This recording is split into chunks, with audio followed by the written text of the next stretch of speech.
Ustadz izin bertanya, bagaimana cara agar kita bisa melawan pikiran kita tatkala ingin berubah menjadi lebih baik, namun takut dengan omongan orang, misalnya dikatakan so alim, so rajin. Mohon nasihatnya Ustadz. Syukran. Iya, ketika antum beramal untuk manusia, antum akan takut. Ketika antum beramal untuk Allah Azza wa Jalla, antum gak akan peduli sama ucapan manusia.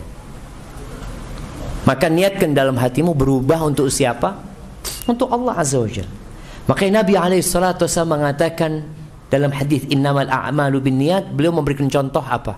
Faman kanat hijratuhu lidunya yusibuha aw imra'atin yankihuha fahijratuhu ila ma hajara ilaih. Tuh, orang kalau mau berubah tapi tujuannya adalah dunia, tujuannya adalah wanita, ya udah menuju ke sana dia. Maka niatkan untuk Allah Azza wa Jalla. Dan bicara dicap so alim, alhamdulillah antum. Dicap so alim. Gimana kalau dicap antum majnun? Nabi SAW dicap majnun. Dicap sahir, penyihir, dukun. Antum dicap so alim, so alim. Jazakallah khair, syukran. Ya antum mengucapkan jazakallah khair. Dikatakan so alim, antum berusaha untuk jadi lebih baik. Dan memang kalau baik saja gini, memang orang baik itu insya Allah banyak orang yang mencintai dia. Antum kalau jadi orang baik di tengah masyarakat yang buruk, insya Allah orang-orang suka sebenarnya. Karena secara naluri manusia itu suka dengan kebaikan.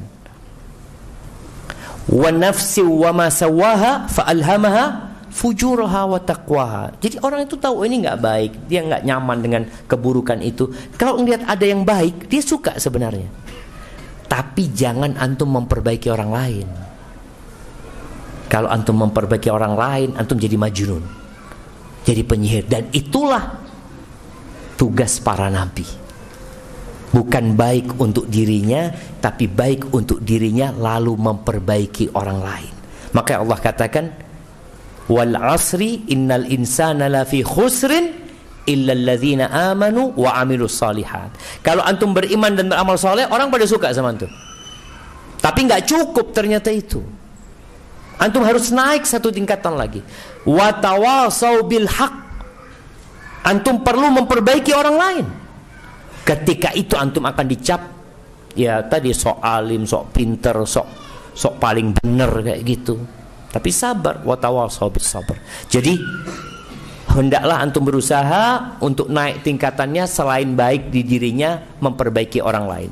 Luqman ketika memberikan nasihat kepada anaknya, apa katanya? Ya bunayya aqimis shalah. Wahai ananda, dirikan salat. Nah, ini baik untuk dirinya. Karena salat adalah alaqatul abdi bi rabbih, hubungan hamba sama Tuhannya. Tapi enggak cukup. Ya bunayya aqimis shalah wa'mur bil ma'ruf wanha anil munkar. Engkau perintahkan kepada kebaikan, cegah kemungkaran. Lalu wasbir ala ma asabak. Engkau kalau sudah sampai tingkatan itu, engkau harus sabar. Engkau akan ditimpa hal yang tidak menyenangkan. Inna dzalika min azmil umur.